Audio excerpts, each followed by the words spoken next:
السلام علیکم ڈاکٹر صاحب، میرا نام شاہد ہے اور میں ایک ادارے میں کیشیئر ہوں اور قرآن پاک کا بھی ایک چھوٹا سا طالب علم ہوں۔ میرا سوال یہ ہے کہ آج کل ہمارے ہاں اہل سنت کی ایک جماعت لوگوں کو اللہ کے راستے میں بلانے کے لیے مسجدوں میں اور بازاروں وغیرہ میں دین کی دعوت کے کام میں مشغول ہے، لیکن ایک عجیب سی بات جو میرے علم میں بھی اور کچھ دوسرے افراد کے علم میں بھی مطلب کہ یہ ہے، اور وہ یہ اعتراض کرنے میں آئی ہے کہ اگرچہ وہ امر بالمعروف اور نہی عن المنکر کے زمرے میں کسی درجہ میں بھی کوشاں ہیں، مگر ان کا طریقہ کار جو ہے وہ سنت کے مطابق نہیں ہے۔ ہر نماز خصوصاً عصر کے بعد ان کی اپنی ایک کسی عالم دین کی ایک کتاب ہے، احادیث کی مستعار لی ہوئی کتاب ہے، اور رسول اللہ کے فرمان ہیں اس میں، مطلب کہ سارے کے سارے جو بھی مطلب کہ شامل ان کو پڑھتے اور پڑھاتے ہیں۔ لیکن اگر کوئی مسلمان امت بے شک نیت کی پاکیزگی میں انتہا درجے کی بلندی پر بھی کیوں نہ ہو، لیکن جو چیز قرآن کی قوت تسخیر میں شامل ہے اس کو کسی دوسری کتاب کے اندر رکھ کر اس کے ذریعے سے لوگوں کو قائل کرنے کی کوشش کی جائے، تو کیا یہ درست ہوگا؟ اور اس کے معاملے میں نے دیکھنے میں آیا ہے کہ کافی لوگ بھی واقعتاً یہ ہے کہ واقعی وہاں پر آ جاتے ہیں، لیکن چونکہ اس میں بنیادی فنڈامنٹلز جو ہیں ان کو ڈسکس نہیں کیا جاتا، سود وغیرہ کو ڈسکس نہیں کیا جاتا ہے، دین کی اقامت کے سلسلے میں اس کو ڈسکس نہیں کیا جاتا ہے۔ صرف یہ کہا جاتا ہے جی کہ آپ مطلب کہ نماز پڑھ لو، روزہ رکھ لو، زکوٰۃ دے دو جی، یعنی کہ سب اپنا کہہ لیں کہ وہ ایک نعرہ کہتے ہیں کہ کافروں کو مطلب کہ مسلمان کر لو تو نہ رہے گا کفر،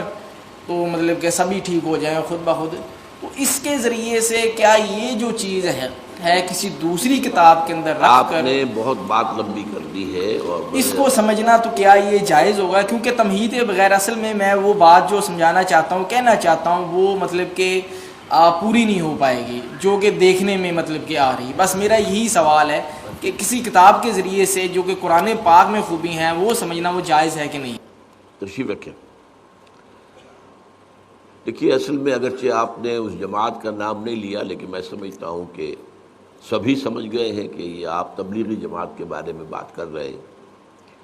تو ہمارا ایک مستقل اصول یہ ہے کہ ہم جماعتوں پر نام لے کر اور ان کی نفی کرنا، ان کی تردید کرنا، ان پر تنقید کرنا، یہ ہم عام طور پر پسند نہیں کرتے۔ ہمارا کام یہ ہے کہ ہم اپنی جو مثبت دعوت ہے جس انداز میں وہ پیش کرتے ہیں۔ البتہ آپ نے جو باتیں کہی ہیں اس میں کچھ تھوڑے مغالطے ہیں۔ فی نفس ہی حدیث کا مطالعہ یہ بھی کوئی بری بات تو نہیں ہے۔ وہ اگر ایک اعتبار سے آپ کو بری لگ رہی ہے تو وہ یہ کہ چونکہ قرآن کی طرف ان کی وہ توجہ نہیں ہے، تو ایک نیگیٹو اسپیکٹ کے حوالے سے، ورنہ احادیث کا جو ہے مطالعہ جو ہے اس کو بیان کرنا، سننا، پڑھنا، یہ اپنی جگہ خود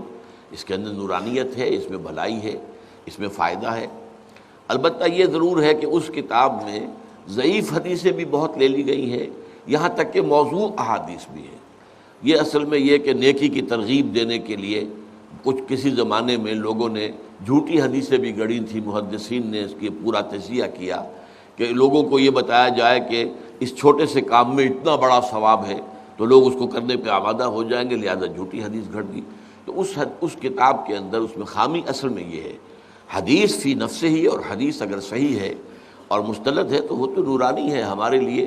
البتہ اس کا کرنا تو اپنی جگہ پر صحیح ہے، لیکن اگر وہ قرآن کی جگہ لے لے تو یہ معاملہ غلط ہو جائے گا۔ تو یہ در حقیقت گر حفظ مراتب نہ کنی زندگی، سب سے پہلے قرآن ہونا چاہیے، اس کے بعد حدیث ہونی چاہیے۔ پہلی بات تو یہ ہے۔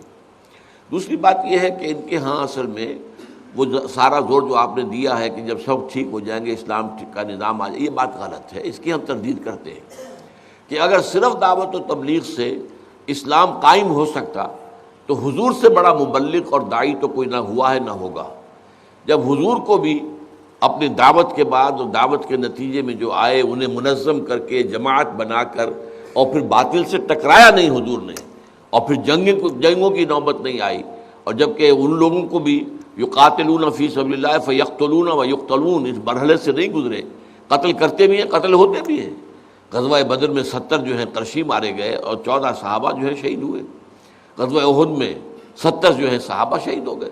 تو اس طریقے سے یہ تو ہوا ہے، لیکن اس کے بغیر اگر آپ سمجھیں اپنی جان دیے بغیر کہ آپ اسلام دنیا میں نافذ کر دیں گے تو وہ انہونی بات ہے، وہ بھی گویا کہ ایک اعتبار سے سیرت النبی کا صحیح مطالعہ نہیں ہے، اور اس سے در حقیقت اور اس میں بھی یہ ہے کہ وہ نہی عن المنکر کی بات نہیں کرتے ہیں، بلکہ صرف جو ہے فضائل کے حوالے سے، اس کتاب کا نام بھی یہی ہے فضائل، تو فضائل کے حوالے سے نیکی کی تلقین تو کرتے ہیں، لیکن ہم یہ کہتے ہیں کہ ٹھیک ہے اگر کسی کی تلقین سے ایک بے نمازی نمازی بن جائے، روزہ نہ رکھنے والا روزہ رکھنے لگے، داڑھی شیو کرنے والا داڑھی تو اچھی بات ہے، بری بات تو نہیں ہے، لیکن یہ ہے کہ اگر آپ دین کا پورا تصور پیش نہیں کریں گے تو پھر وہی ہے، اس منفی پہلو کی وجہ سے اس کے اندر کمی واقع ہو رہی ہے، ورنہ فی نفس ہی نیکی کی تلقین، بھلائی کی تلقین، اگرچہ اس کے اندر معاملات کو بھی لانا چاہیے جو وہ نہیں لاتے، پھر سیاسیات کو لانا چاہیے، نظام کو لانا چاہیے، سب سے بڑی بدی جو ہے وہ نظام باطل ہے، نظام کفر ہے، اس کی نفی ہونی چاہیے، اس کے خلاف جد و جہد ہونی چاہیے، تو یہ ہے وہ چیزیں کہ جو کچھ ان کے ہاں نہیں ہے، اس کی وجہ سے جو کچھ وہ کر رہے ہیں وہ میرے نزدیک محدود سا ہو کر رہ گیا ہے، لیکن یہ کہ بہرحال پھر بھی کسی نہ کسی درجے میں فائدے سے خالی نہیں ہے۔ اب جو لوگ فرض کیجئے کہ ٹیلی ویژن پر بیٹھے رہے اور گھنٹوں لگا دیں، اب وہ اگر مسجدوں میں بیٹھتے ہیں اور وہاں پر جا کر جو ہے جو ذکر کرتے ہیں یا کچھ اور کرتے ہیں، رات کو مسجد میں سوتے ہیں اور صبح کو جو ہے تہجد کے وقت ہم جاگتے ہیں تہجد پڑھتے ہیں، تو یہ کام بہرحال نیکی کے ہیں، اچھے ہیں، تو ہم ان کی اس طریقے سے مطلق جو ہے مخالفت اور تنقید نہیں کرتے۔